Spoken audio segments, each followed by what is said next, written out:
So pakilatag na lang Mr. Moderator sa iyong sa iyong rules bilang moderator. Antayin ka namin. Nakikinig kami sa Magandang iyo. gabi. Magandang gabi po sa inyong dalawa. Sir, sino ba yun? Si Sir Ruel, Si Pastor Ruel Andres. Pastor Ruel Andres. Kumusta po kayo? Magandang gabi. Magandang gabi rin sa inyo. Ngayon, nawala. Hindi ka maririnig. Nawala si Pastor. Oh, ikaw ang nawala. Ikaw ang nawala. Huh? Moderator. Okay na, okay na.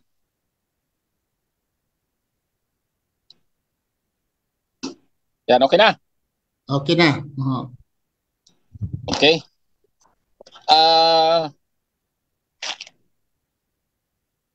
Bago tayo mag-start, kasi dapat pagsunduan ninyo yung oras na kung sinong magsalita. Dito natin ilatan. Hindi pwedeng ako ang mag-desisyon. Dapat kasunduan ninyo. So ako ang maglista lang. Kung ilang oras ilang minuto ang gusto nyo, Mr. Pastor Ruel, delivery siguro ilang minuto ang gusto mo delivery? Pastor Ruel, ilang minuto ang delivery? Hindi siya marinig, Ustads. Hindi maririnig. Hello, hello. Siya ang hindi marinig. Ano natin? Kung naririnig ako sa yan. Okay na po? O naririnig okay na kita. Okay na po. Ay, buti naman. 10 minutes po from ano po yung opening statement po. 10 minutes. 10 minutes. So affirmative ang una, 10 minutes yung delivery niya. 10 minutes. Ilang bang tayo ito? Dalawa? Tatlo? Wait lang po. Kasi kung 10 minutes siguro, di ba masyadong maikli ang 10 minutes? Kung bawat isa, 30 minutes, bawat isa, siguro maganda. Opo, yun lang kasi after po nito, maybe mga 10 or 10:30 meron pa akong isa pa pong webinar later. Kaya medyo maikli din po talaga yung timing ko rin eh. Pero kung okay lang naman po eh. Okay lang. Sa akin, okay man lang 10 minutes. 10 minutes Opo. delivery, okay lang. Opo. Both side, 10 minutes yung delivery ninyo. 10 minutes. Tapos, yung question ninyo is ilang seconds? 30 seconds. Ang question para sa akin, 30 seconds. Ang answer is 60 seconds. 1 minute ang answer. 30 seconds ang question. How about sa inyo, Pastor? Agree ka na ba sa 30 minutes out of 30 seconds at 60 seconds? Okay. Agree. Okay. Yung ilang beses ba magtayo? Dalawa, tatlo? Dalawa lang. Wait lang. Dalawa na po. Dalawa lang. Dalawa lang. Siya ang unang tatayo, pagkasunod ako. Tapos siya naman. Tapos ang last na conclusion, may rebuttal siguro ng final conclusion 5 minutes, Pastor? Final. Okay. Final. Wala nang question. Wala nang question, wala nang tanong, wala nang interrogation. 5 minutes or 5 minutes or 3 minutes. Sinong mauna? Ang affirmative, siyempre. Sinong mauna, Ustad? Ang affirmative. Si Pastor ang mauna, si Pastor. Kasi naman lang talaga sa debate. Hello po. Sige. Okay na, Pastor? Okay. Tingnan ko lang yung full timer ko para mauna sa sige. Ayun. Mag-set muna ako ng oras. Sana hindi mag-run out. Inshallah, hindi mag-run out. Sana po malakas yung connection ng internet din dito. Taga saan mo, Pastor? Taga saan po ba kayo? Sige, na po ba tayo, Stads? Live na tayo. Live na po tayo. Taga saan si Pastor? Luzon area po, Kasi Central Luzon. pakilala ko. From Tarlac po ako. Luzon area. Na ikaw, Ustads, nasa saan ka ngayon? Dito ako sa Negros Oriental, ya. Ilonggo ni kag Cebuano, mlintian ka karon mo. Wow. Okay. To start the formal debate, ito ay naka-live tayo, Ustads, di ba? Live tayo, naka-live na tayo. Okay, magandang gabi po sa lahat ng mga Christian at assalamualaikum sa lahat ng mga Islam. Live po tayo sa Zoom. Ito ay debate. Ito ang tema nila, debate papatunayan. Ano ito? Hindi ko mabasa. Papatunayan na nga ang Biblia ay salita ng Diyos. Ito. Papatunayan ni Pastor Ruel na ang Biblia ay salita ng Diyos. No?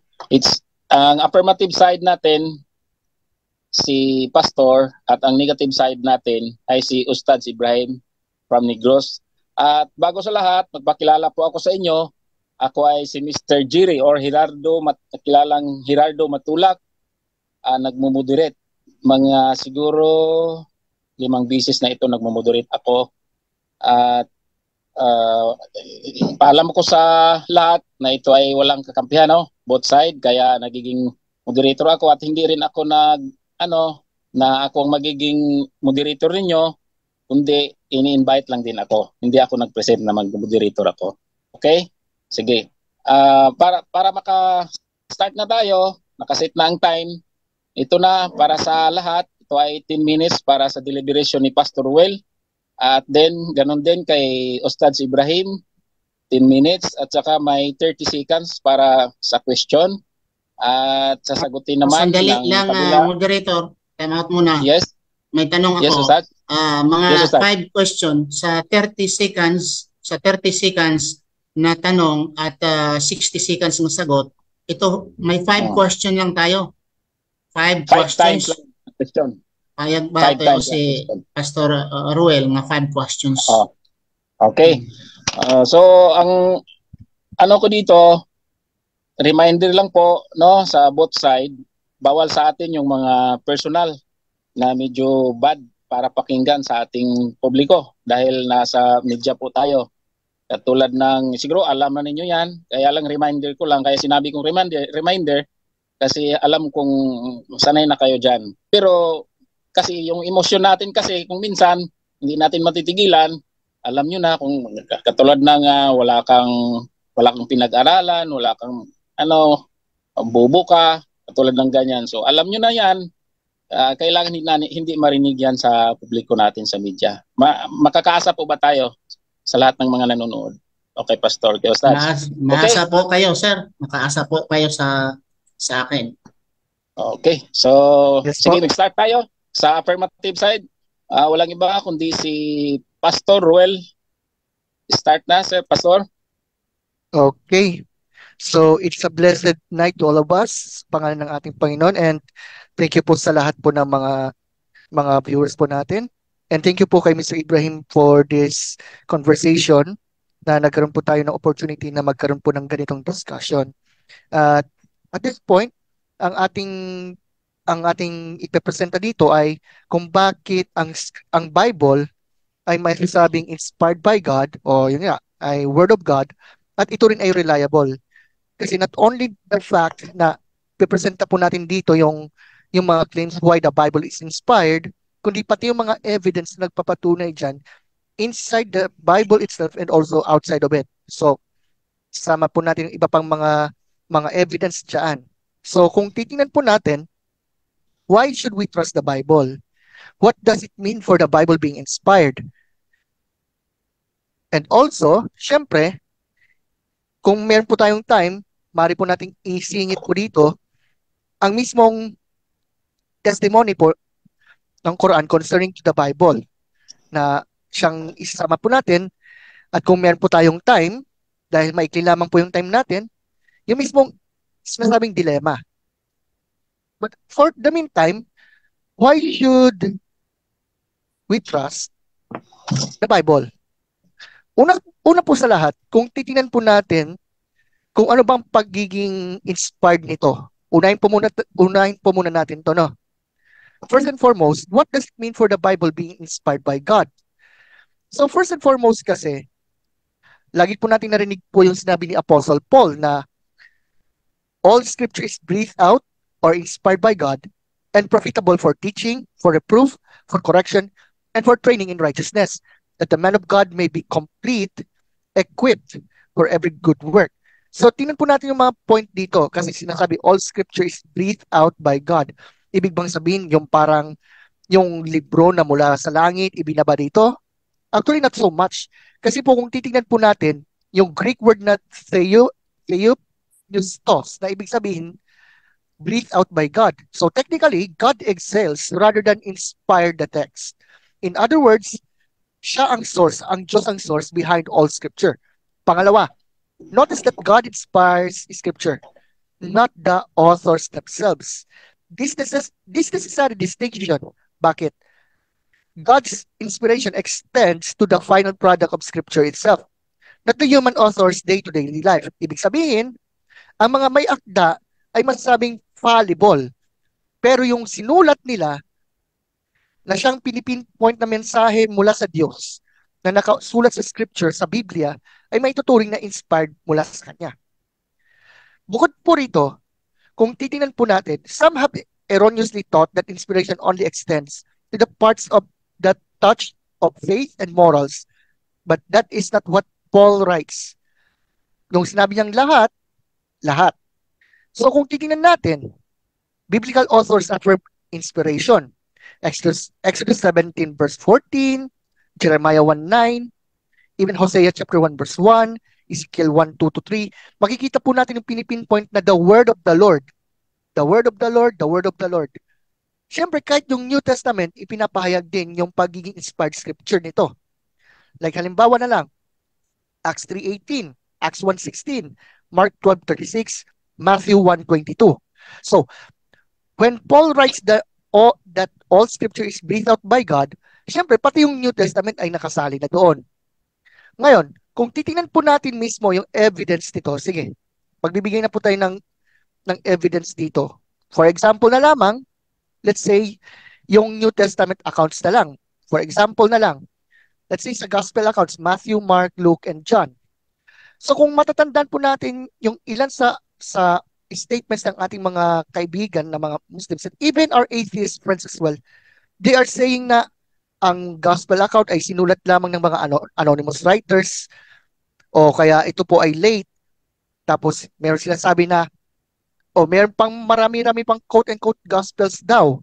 Even though most of these writings ay naisulat hundreds of years after the eyewitness accounts or eyewitness event. Remember po, when we say eyewitness accounts na ito yung mga taong nabuhay, let's say, first century, kumbaga kung saan nabuhay yung mga eyewitnesses ni Kristo. So, even if they wrote that the four gospel accounts, let's say, AD 60, AD 70, AD 80, yung mga eyewitnesses na yan, buhay pa. So, kung titingnan din natin, Matthew was written to Jewish believers dated AD 42. Luke written to Gentiles dated AD 58-60. Mark written to Roman Gentile believers dated AD 66-67. John written to Christian believers dated before AD 90. Kung titingnan po natin talaga, kahit yung bibliographical test, makikita po natin na ito po ay talagang reliable. Bukod sa sinasabing inspired ba? Sabi nga ni Frederick Kenyon, the interval then between the dates of original composition and the earliest extant evidence becomes so small as to be in fact negligible. And the last foundation for any doubt that the scriptures have come down to us substantially as they were written has now been removed. Both the authenticity and the general integrity of the books of the New Testament may be regarded as finally established. Bukod pa rito, Yung 4 mga minutes. early church fathers, 4 minutes, yung mga early Pastor. church fathers like Clement of Rome, AD 95, Ignatius, AD 107, Polycarp, AD 110. Lahat po ng mga books ng New Testament, for example, na i-quote nila from Matthew to Revelation. Bukod pa rito, meron po tayong mga iba pang mga evidence dyan na nagpapatunay ng New Testament, at even yung Old Testament ay talagang reliable and also inspired. Bukod pa rito, internal evidence test naman concerning to the New Testament, especially to the gospel accounts. So all the gospel accounts, Matthew, Mark, Luke, John, agree that Jesus came to die for the sins of the world. He chose 12 disciples to follow him. He lived a sinless and virtuous life. He was opposed by the religious leaders of his day. He 3 minutes, openly Pastor. delivered 3 minutes. teachings to his disciples and crowds. He worked miracles to validate his message in person. Jesus was condemned, crucified, and died. And on the third day, he rose from the dead. Actually, marami pa tayong may pepresenta na mga internal evidence test dyan. Siyempre, if ever, sa ating rebuttal period, sasali natin si Apostle Paul dyan. At meron din tayong external evidence test dyan, like Josephus, Tacitus, and others, na nagpapatunay talaga na pagiging reliable ng Biblia, especially New Testament. Ngayon, kung ipipinpoint naman natin, how about the Quran? Ngayon, I'm not using the said book dahil naniniwala tayo or whatever. Kumbaga, pinipinpoint lamang sa atin dahil laging sinasabi na ang Bible daw ay masasabi hindi na raw inspired, ganito, ganyan. Pero, take note, ang mga New Testament accounts at even the Bible as a whole, andyan na yan before the time of Muhammad as well. Kaya kung titingnan po natin, for example, like Surah chapter 5 verse 47 na sinasabi, let the people of the gospel judge by what Allah has revealed therein. And whoever does not judge by what Allah has revealed, then it is those who are the defiantly disobedient. Hindi naman po sinabing Quran lamang po ito. And take note, let's say na ito po ay naisulat po sa panahon ni Muhammad, for example. Ito pong tinatawag na gospel na yan ay bukod sa, syempre, alam naman po natin na ang gospel ay original meaning good news, so to speak. But in the context of historical records, especially to the records concerning the manuscripts and others, pinipinpoint dito na yung gospel na tinutukoy ay ang mismong New Testament na ginamit mismo noong panahon na yon. Yan, kung ipipinpoint pa yung iba pa, like for example about yung about sa issue ng translation or whatever, may di-discuss naman po yan later on. But for the meantime, kung titingnan po natin talaga, even the Quran as well pointed out na yung scripture na hawak ng mga Hudyo at Kristiyano noong panahon yun ay parehong-pareho sa Biblia na meron tayo ngayon.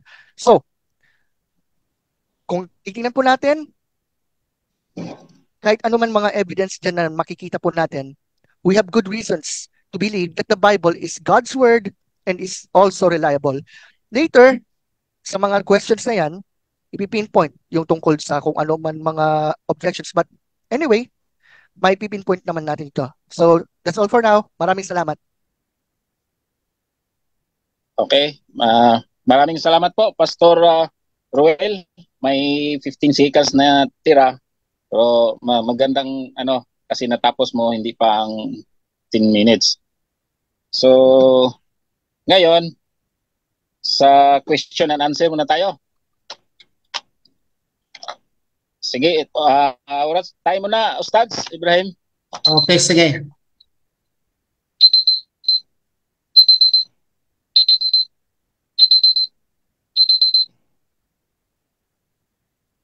Okay, start. Unang tanong ko, Pastor Ruel, sinabi mo how many times you repeated the New Testament. You are focusing on the New Testament more of the time. Reliable ang New Testament. Saan po mabasa nga ang New Testament ay reliable? This is according to your concept, in your belief, ang New Testament reliable, or mabasa sa Biblia nga it is reliable ang New Testament? Okay. So concerning po sa pagiging reliable ng New Testament, even the Apostle Peter sa 2 Peter chapter 3, kung hindi po ako nagkakamali, pinipinpoint niya, for example, yung mga sulat ni Apostle Paul bilang inspired scripture. Actually, hindi po natin mapipinpoint niya ng parang literal, pero nandun na po yung mismong concept doon. Concerning to the passage, mamaya ibibigay ko na lamang. Yun lang po. So, hindi mabasa ang reliable. Yung concept lang nandoon. Yung konsepto. Pero yung salita na reliable, wala. Ayon sa mga scholars, Pangalawang pangalawang tanong, Tad. ayon sa mga scholars of this Bible, the New American Bible, the Holy Bible, no need to read the names. Sabi nila na ang Matthew, the largest part of Matthew, he is using Mark. In short, Matthew, Mark, Luke, and John, according to them, anonymous. Paano ma-reliable ang books? In fact, ang mga scholars nagsasabi na anonymous ang the four canonical Gospels. First and foremost po, ng point 1, kung sino man pong scholars na yan, una po dapat i-define muna kung sino-sino pa ito. Although, nasabi po kanina na huwag na lamang po i-mention. Okay? Pero, so okay lang po yun. Pero point 2 na pinipinpoint po natin, actually, there are some scholars like Licona, Habermas, Daniel Wallace and others na pinipinpoint nila na sa list nila na itong mga writings na ito, yung 4 gospel accounts na yan, ay naisulat on the 1st century. Still, pinipinpoint lamang dito na ito po ay sinulat ng mga eyewitness accounts. So, ibig sabihin, isa lamang po yung pinaka meaning po doon. Na talagang Matthew, Mark, Luke, and John, talaga, they wrote it down. And sige po, let's take it for granted na anonymous, sige. Still, it has been written on the 1st century na kung saan ito po ay sinulat talaga ng mga eyewitness o yung mga naging disipulo ng mga original na mga eyewitnesses, kumbaga. Yun na po. Salamat po. Okay. Pangatlong tanong. Kung you are insisting na reliable dahil sinulat sa 1st century, I have here researched 226 books, scriptures of the New Testament.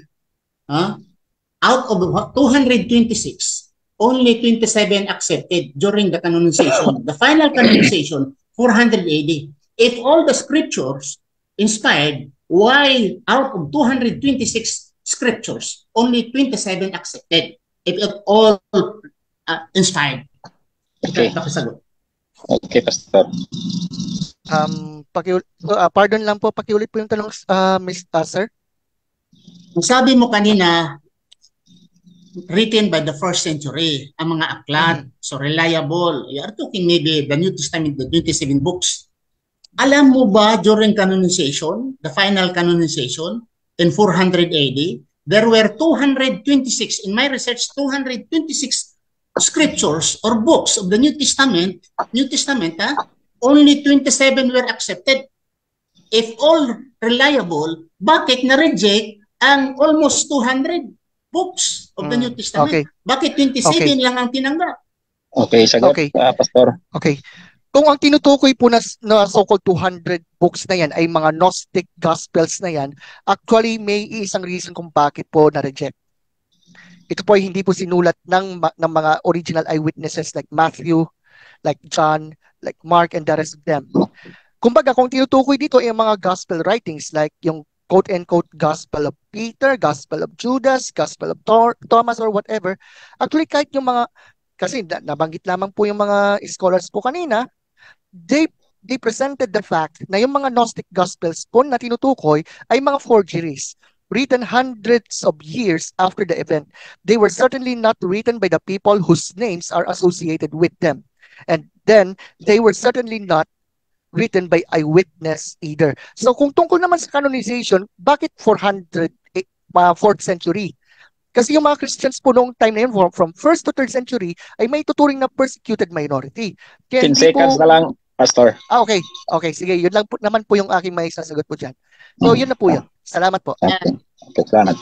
Sa akin, Pastor, sabi mo agnostic, sinabi dito, sabi nila, ginagamit sa Christian, 1st, 2nd Clement, Didache, the Shepherd of Hermas, all are used before the final canonization by the Christians. Ginamit ito sa mga Kristiyano, and then why you are branding them kahit agnostic or sino pa dyan, sinabi, mga aklat ito ng mga Kristiyano nga ginagamit ng mga Kristiyano early century o prior to 400 AD.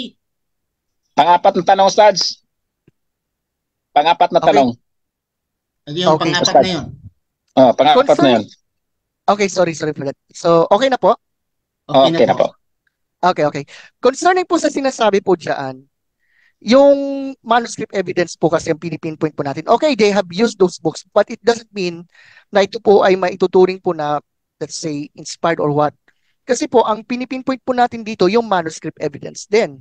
Actually, sige po, nagamit na po yung mga books na yan, but it doesn't mean na ito po ay tanggap din ng kung sino-sino man. At saka, although useful naman yung mga ganong libro, but then, they recognize the facts na ito po ay hindi sinulat noong panahon ng mga eyewitnesses, yung shepherds or Hermas ba yan? But more than that, maybe I will go on to review that. But again, it doesn't even prove na hindi po reliable ang 27 books ng New Testament. Kasi kung isasama po natin yung pati yung manuscripts nito na naisulat from 1st to 3rd century, marami na po yan. Marami na po. 10 seconds na lang, Pastor. 10 seconds. So, okay. Salamat po. Sabi mo kanina yung nabanggit ko nga mga pangalan sa libro, sabi mo hindi inspired. Panglima. Hindi inspired. Panglima na ito. Sino ba ang paniniwalaan ko? Itong mga scholars dito, ang dami-dami nito, kaya mga scholars dito, nagsabi sila dito, I will quote, the canon were consolidated books longer and they are inspired at different times by some. Inspired, sinabi dito sa mga scholars. And you are saying, hindi inspired. Sinong paniniwalaan ko? Yung different scholars dito o kayo po, Pastor? Actually po, concerning po sa kung sino yung paniniwalaan, actually, evidence po ang pinipinpoint po natin. Evidence. At saka kung sino man pong scholars po itong mga ngayon, then fine. But here's the problem. Hindi po, dahil ba sa sinasabi po ng mga scholars na, ibig sabihin, totoo. At saka bukod dyan, I even quoted some passages from the Quran itself na sinasabi na yung mismong scripture na hawak ng mga Jews and Christians on the time of Muhammad, which is, it's the same, the Bible that we have today, ay maituturing na inspired. So if I will use the same analogy, sino bang paniniwalaan ko, so to speak? Ito bang mga sinasabing scholars ba na ba ito? O yung mismong patutuo ng kanilang ng holy book ng ating ng mga Muslim friends natin? For the meantime, still, it even pointed out the fact na itong New Testament accounts, even the Bible as a whole, ay masasabi po natin inspired and also reliable. Well then, yun lamang po ang aking masasabi. Thank you po. And then thank you po, sir, for that. Okay. Maraming salamat po, Pastor. Ngayon, umpisahan natin. Si Ustad Ibrahim na naman. 10 minutes magsalita. Ustad, start. Alhamdulillah. Rabbi israh li sadri wa yassir li amri wahlul 'uqdatan min lisani yafqahu qawli. Assalamualaikum warahmatullahi wabarakatuh. Si Pastor, patawarin niyo ko, Pastor, na I have to correct in my speech yung sabi mo agnostic. Agad, yung pinapresent kong 226, nilansang mo, generalize as agnostic without knowing those books. Okay? At sabi mo naman, they were inspired, they are not inspired. Although the scholars mentioned inspired, and you said they are not inspired. Okay? I don't believe if you are a scholar or not. Pero I don't believe that you are a Bible scholar. You are saying that those books are agnostic, yet you did not name those books. And I named those books here, mayroon rin doon natitira, according to the scholars, inspired. Sabi mo, hindi inspired. Para sa akin, masyadong suntok sa buwan yung paniniwalaan ang sa iyo, rejected lamang ang salita ng mga scholars. Ganito, kung ang Biblia ay inspired, ang daming mga contradiction. Daming mga contradiction. Kung isa-isahin natin yung contradiction, sabi dito, nga ang Diyos daw, God will never tempt. Saan mabasa? Genesis 22 verse 1, nga these things that God did tempt Abraham and said unto Abraham, and he said, Behold, here am I. Sabi daw, God, ha? Sabi, nga hindi daw mag-tempt ang Panginoon. James chapter 1, verse 13, never tempt anyone. God will never tempt anyone. Okay? But, ang nangyari, ang anak pa niya, Jesus Christ was brought by the Holy Spirit, by God, into the wilderness to be tempted. Kung ang Diyos ay hindi magtintal, hindi mag-tempt, hindi tutukso, yung anak niya mismo, dinala sa Matthew chapter 4, dinala doon para tuksuin ni Satanas, to be tempted by Satan. Natukso man siya o wala, but God is saying, will never tempt.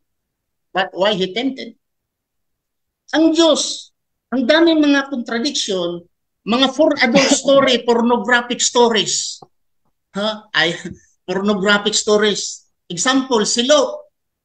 Niyugyug ni Lot ang sarili niyang anak. Basahin mo sa Genesis chapter 19, niyugyug niya ang sarili niyang anak. Ito ba ang Diyos nag-inspired nito? Yugyugin mo ang anak mo, Diyos ang nagsabi nito. At si Onan rin, mabasa sa Genesis chapter 19, verse 30-35. Mabasa naman sa Genesis chapter 38, verse 9, si Onan, niyugyug niya si Tamar. Pag yugyug niya ni Tamar, gihulbot niya ang kanyang tamod, pinalabas sa lupa. Ano ba ito? Ang Diyos nag-inspired nito? Ang dami man for adult story. Ano pa? Ano for adult story? Si Absalom, kinuha niya ang asawa sa kanyang tatay na si David at niyugyug niya sa harapan ng mga Israelites para makita sa mga Israelites. Ang Diyos nagsabi, nag-isulat ito, at kunin yung mga asawa sa iyong ama, asawa sa iyong ama, ibig sabihin, mga nanay ngayon. At niyugyug ni Absalom sa harapan mismo ng mga Israelites ang nakita. At sa for adult story. At sabi mo nga, ang Biblia ay talagang reliable. Kung reliable, bakit sabi nila itong John chapter 8 verse 1 to 11, yung babae na nahuli, nagbinta ng laman, is not to be found in the most ancient authorities. Already, just later, inserted itong istorya na yung babae nga nahuli, nagbibinta ng laman. Paano ma-reliable na, in fact, yung pala ay dagdag laman? Ang Marcos din, itong sa addition at omission, mayroon ako ditong kinuha dito sa Bible, omission, dami dito. John 3:16. Ang John 3:16, mga kapatid, bigatin, wala na. Ang bigatin ay wala na. Ang mga scholar sa Biblia nagsasabi, I will repeat, na ang Mateo anonymous. Ang Mateo anonymous. Magtanong kasi ng mga scholar, I will give you the names of the scholars. Saan ito mabasa, I will give you also the names. Sabi ng mga scholars, the author of Mateo, anonymous, unknown. The author of Mark, unknown. The author of Luke, unknown. The author of 5 minutes. That's 5 minutes. 5 minutes. Okay, thank you. Unknown. Tapos sabihin, wala namang problema eh. Walang problema. Ganun talaga ang normal na Kristiyano eh. Basta kahit ano, ang mga scholars nagsabi, walang likramo, okay man lang. Bakit? Bakit ba? Nasanay na kahit mas maganda pa nga minsan ang comics eh. Dahil ang mga comics, may mga author. Ang Biblia ay grabe. Gawa sa yugyugan, I can give you dozens of yugyugan sa Biblia. At ang Diyos nag-utos nito, inspired. Pagnakaw ng asawa, sa story ni Haring David, pagnanakaw ng asawa, ang Diyos nag-inspired nito. Tapos si Paul, ang pinagmamalaki mo nga si Paul sa Timothy, in fact, the scholars today rejected the Timothy, that Paul to be the author of Timothy. At si Paul mismo nagsasabi nga siya yung nagsisinungaling. Basahin mo dyan si Paul sa Romans chapter 5:7. Si Paul nagsasabi, sa aking pagsisinungaling, sinungaling, inspired by God. Sinungaling si Paul. Sabi mo, salita ng Diyos. Eh, si Paul mismo nagsabi na siya sinungaling. Ano pa, dagdag na kaalaman, ito nga mga Bible nga dagdag. Oh, story. The story of Marcos. Yung Mark, chapter 8, chapter 16. There's long ending and short ending of chapter 16 of Mark. Itong nakuha natin na sa panahon na you will receive the baptism, and these signs will be the signs. Maghawak ka ng mga ahas, hindi ka tanggapin, you will drink everything. Sabi nila, these are dagdag lamang in the long ending of Mark. The short ending of Mark is up only to chapter 16, 1 to 8. 9 to 20, according to the scholars, dagdag lamang insertion. And you said, reliable? Paano maging reliable? At according to, lahat ng nasulat dyan, may according to. In any court of law, pag sinasabi mo, nakakita ka sa pinatay, ayun niya. If Matthew was the author, Marcos the author, yung title dito nagsabi, according to Matthew, according to Luke, according to John. In any court of law, the word according will be thrown out twice in a minute. Pag sinasabi mo, ikaw, nakakita ka sa napatay? Ayon ni. According to, nakakita ako. Ayon ni. Yun yun. Tingnan mo ang Mateo. According to. 2 minutes. Okay. Eyewitnesses. Sabi mo mga eyewitnesses. Si Paul, eyewitnesses. Sige nga. Tingnan natin kung eyewitnesses si Paul. You are putting Paul. Paul was not one of the disciples of Jesus Christ. Kasi sinungalingan ho ang pagsasabi nga si Paul ay isang disipulo ni Kristo that in fact, he was not one of the 12 apostles of Jesus Christ. You read the names in Matthew chapter 10 down, the name of the 12 disciples. Paul was not there. And Paul was a liar. And he accepted this himself. Siya nagsasabi mismo nga ako ay nagsisinungaling. And yet you said, these words are inspired. And the scholars also saying, the book of Timothy, 2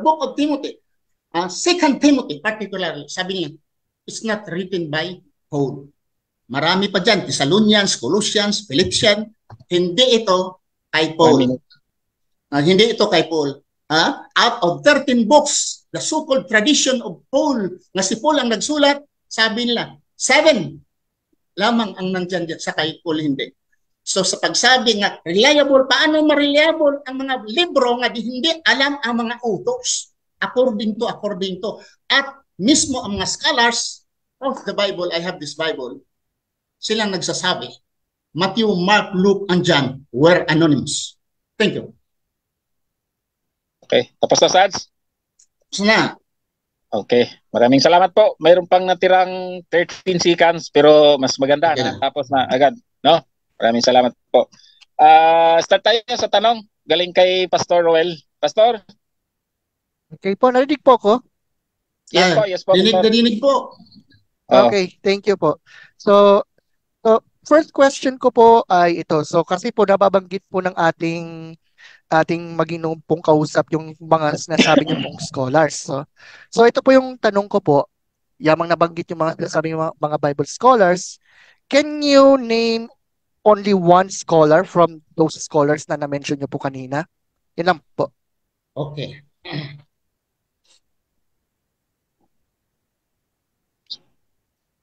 So, start? Okay, start. Sino dito?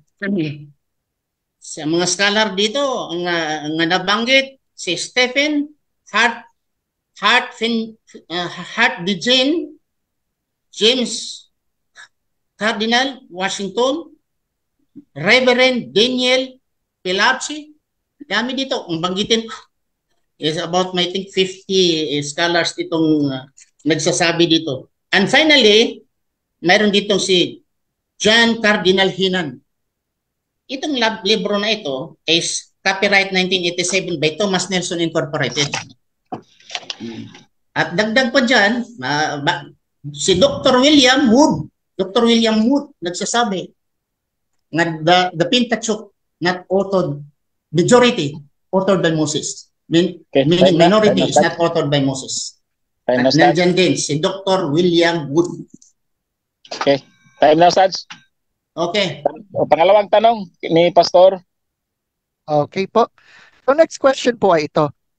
Then nabanggit po yung sinasabi po na quote-unquote contradictions sa mga gospel sa Bible, especially for example na ng New Testament. So ito po yung tanong ko.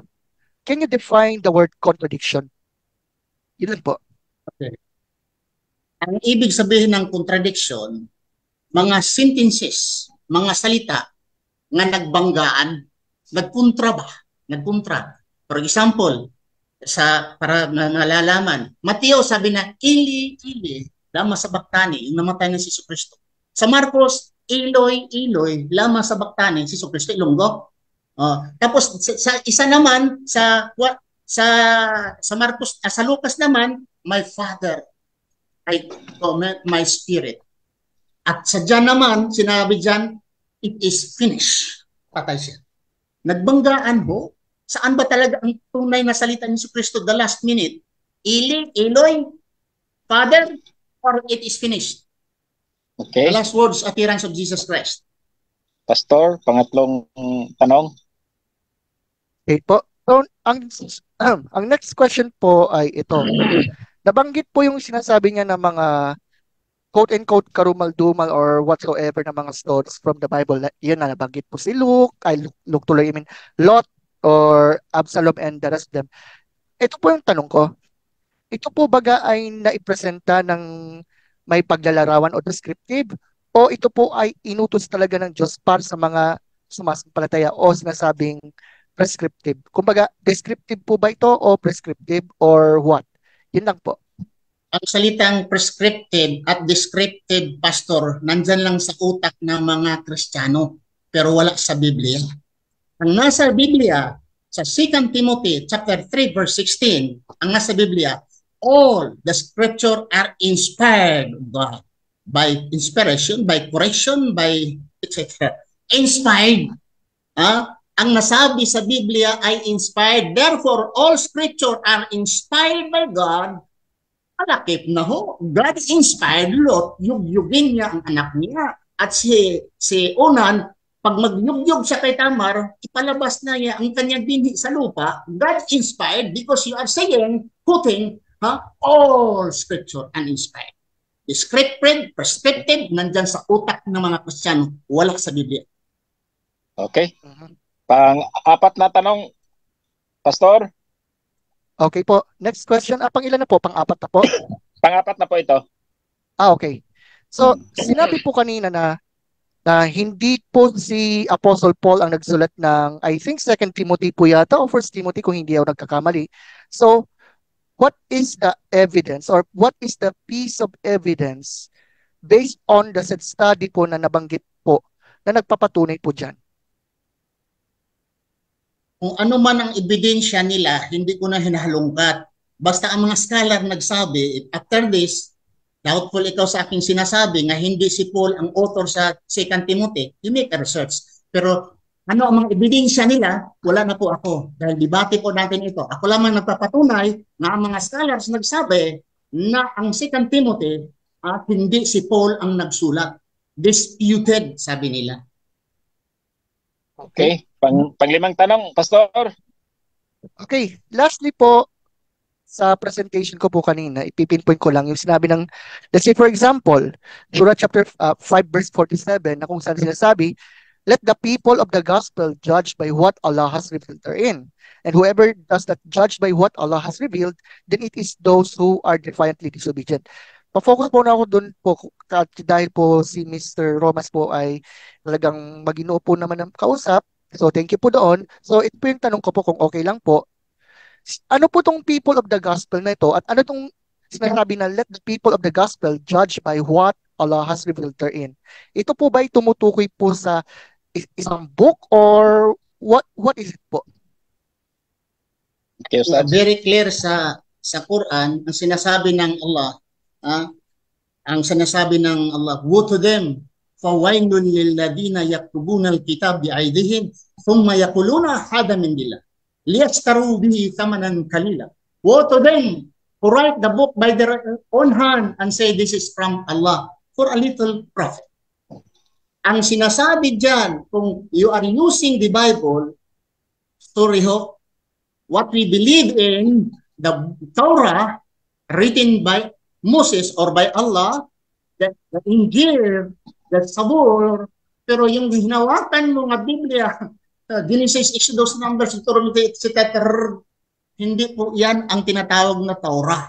That is corrupted. Even the Christian accepted that books, those books, so-called books of Moses, were anonymous. Sabi nila. Okay. Tapos na po ang question and answer. Then, 5 minutes na po tayo sa rebuttal. Unahin natin si Pastor Well kasi may ano pa siya. May isa pang activity niya. Okay, Pastor? Start mo na. 5 minutes, Pastor. Okay, so maraming salamat po at saka thank you rin po kay Sir Ibrahim sa time na ito. So, gusto ko po i-address po ang ilan sa mga points, although gusto ko sanang i-discuss po sana lahat-lahat, pero for the meantime, gusto kong i-pinpoint yung ilan sa mga questions na binanggit doon. So first and foremost dito, nabanggit niya po yung mga sinasabi niya mga scholars na ito. So dito po papasok yung mga masasabi natin situations concerning to the fact na okay, nag-study na po sila or whatever, but here's the question. Do they ever examine those texts on the Bible as a whole? Especially yung mga manuscripts. So, nabanggit ko po yun kanina. For the meantime, hindi ko po masyadong ipipinpoint mga scholar na yan dahil siyempre wala namang problema kung pag-aaralan naman po natin. But for the meantime, concerning for example na lamang sa pag-define niya sa salitang contradiction. So, okay, fine. Andito na po tayo. But here's the problem concerning to this. Pag sinabing contradiction kasi, halimbawa, let's say, hindi po pwede yung God, hindi, yung ipipinpoint lang ng basta kontra-kontrahan lang without even examining the proper context of said passages. For example, yung nabanggit niya ng mga last words ni Christ sa cross. What if ito po ay hindi naman pala contradictory in some sense, kundi it po ay complementary? Example po natin yung barkong Titanic, kumbaga, it po ay example lang. Okay? Sabi ng mga nasa malalayo, buong barko ang lumubog. Pero sabi ng medyo malapit, nahati muna sa gitna yung naturang barko, then lumubog. So kung gagamitin po natin yung naturang point na sinasabi po ng ating mga kausap na, kontrahan to like for example yung sa last words ni Christ and the rest of it, so ibig bang sabihin, kung titingnan natin in real life, ibig sabihin, yung mga events na nangyayari na mayroong mga different eyewitnesses doon, nagkukontrahan? O baka ito po ay tinatawag din complementary? Kasi mahalaga po talaga yan. When it comes on examining the evidence, especially kung eyewitness consent, so to speak. Also, nabanggit po ng ating kausap po ngayon, yung tungkol kay Apostle Paul, na sinasabi na hindi po raw siya ang nagsulat ng 1st and 2nd Timothy. And I even ask him kung sino ba tong mga scholar na to. Kaso, sabagay, sabi naman, problema nyo na yan. So, okay, fine. Pero ito po, kung gagamitin po natin yon sa mismong holy book nila, which is, it has been written after the time of Muhammad, how about Uthman, how about Zayd ibn Thabit, and the rest of them? Pero sabagay, hindi naman po natin topic yung is the Quran or whatever. Kumbaga, analogy lamang yan. Kumbaga, concerning naman sa Mark 16, 2 minutes, Pastor. Sige, taken for granted na wala yung sinasabi na verses 7 to 20. Pero naka-record pa rin doon yung tungkol po sa muling pagkabuhay pa rin ng Panginoong Jesus na konektado din sa Matthew, Luke, and John as well. And concerning doon sa sinasabi niya ng mga quote-unquote porno contents sa Biblia, like about let's say Ezekiel 26 yata yon, or yung about sa situation concerning Lot. Actually, ang Biblia kasi brutally honest kasi pagdating sa pagpresenta ng kasalanan na ginawa ng mga tao noon at kung ano yung naging bunga. Na actually, Kaya masasabi natin katiwa-tiwala o reliable to dahil talaga nagsasalita ito ng totoo na we are depraved, we are sinful in nature, we are nothing, kumbaga. 1 minute, Pastor. That's why, at the end of the day, we need Savior. And lastly, gusto ko pong i-address yung sinasabi na agnostic. I did not say agnostic. I said Gnostic writings. Gnostic writings. Ulitin ko po, kung tinutukoy po ng ating maginoong pong kausap ay yung more than 200 so-called writings na yan, hindi po ito naisulat talaga ng mga actual na eyewitness ng first century. So, therefore, as I have seen there, I did not see any debunking po talaga nangyari. But for the meantime, thank you pa rin po dun po sa mga questions po kanina, and thank you rin po dito sa presentation ito. For the meantime, hindi pa rin po na-pinpoint na o na-debunk man lamang yung presentation na ito. The Bible is truly inspired and even reliable. Hindi ko pa po nababanggit yung historical facts dyan at saka manuscript evidence. But anyway, yun lamang po. Thank you po. Okay. Insaktong-insakto. Ang time, 5 minutes. Okay. So Ibrahim, it's your turn. Magsalita ako or magtanong? Hindi, wala namang tanong. Sinabi, ang agreement ninyo, walang okay, tanong. Sige. Okay, deliberation lang. Deliberation okay. lang. So, after this, mayroon pang, kasi ang affirmative, usually ang affirmative, pang last siya.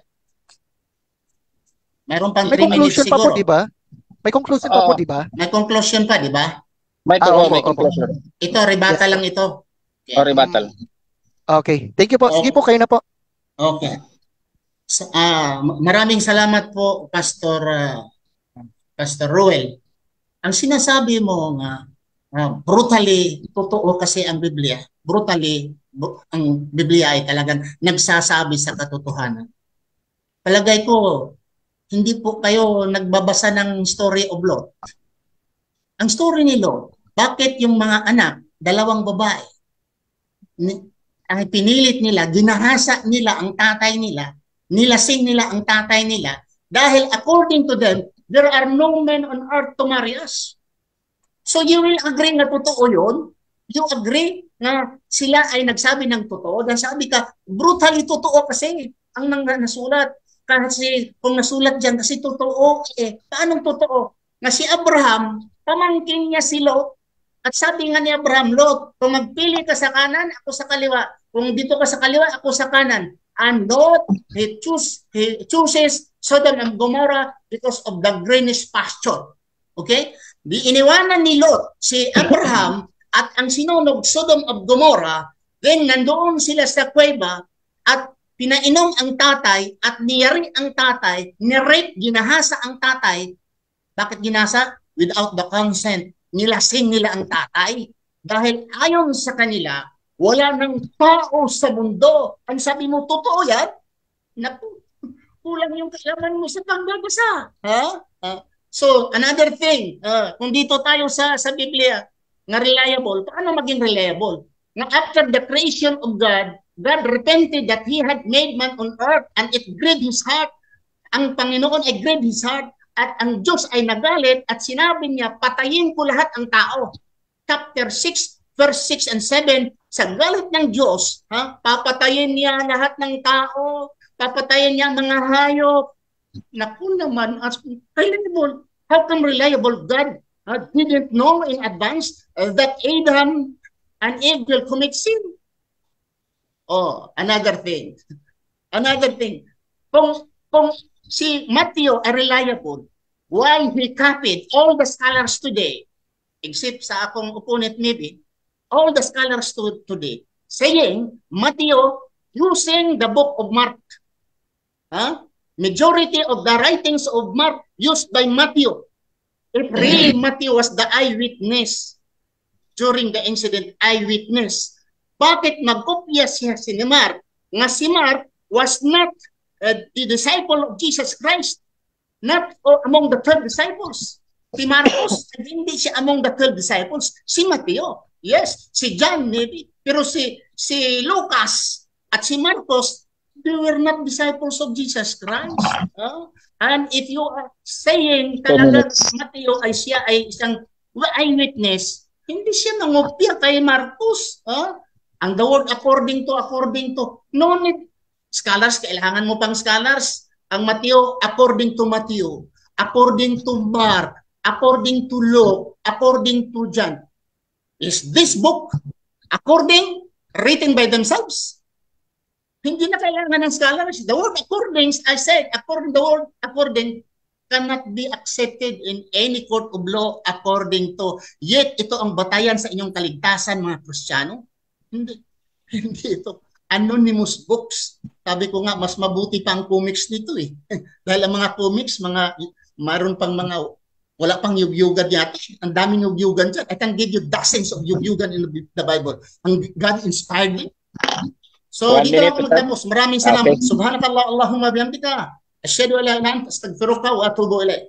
Okay, I just wait the 1 minute. No problem. Okay.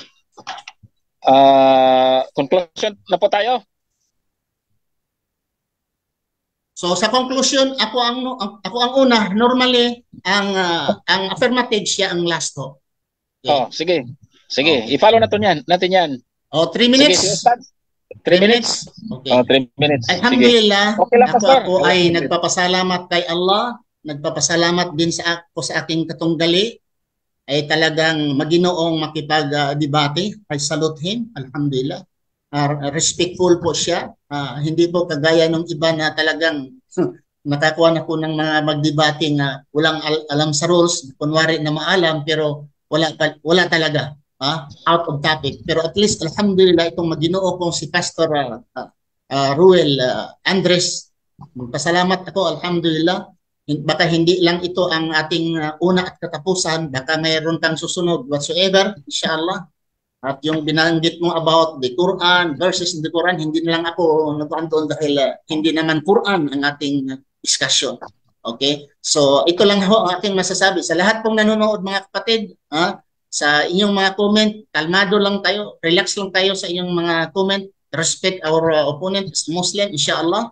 Ipakita natin na tayo ay totoong Muslim at sumusunod sa mga moral, modesty ng mga pananalita. Maraming salamat po sa lahat ng nanonood. Kristiyano man at Muslim. Subhanakallah, Allahumma bihamdika. Asyhadu an la ilaha illa anta, astaghfiruka wa atubu ilaik. Assalamualaikum warahmatullahi wabarakatuh. Okay. Maraming salamat po, Ustaz Ibrahim. Pastor Ruel, 3 minutes for your conclusion. Okay, first and foremost, muli, isa pong great opportunity na nagkaroon po tayo ng conversation sa ating kagalang-galang po na si Mr. Ibrahim. So maraming salamat din po, and then thank you rin po sa mga viewers din.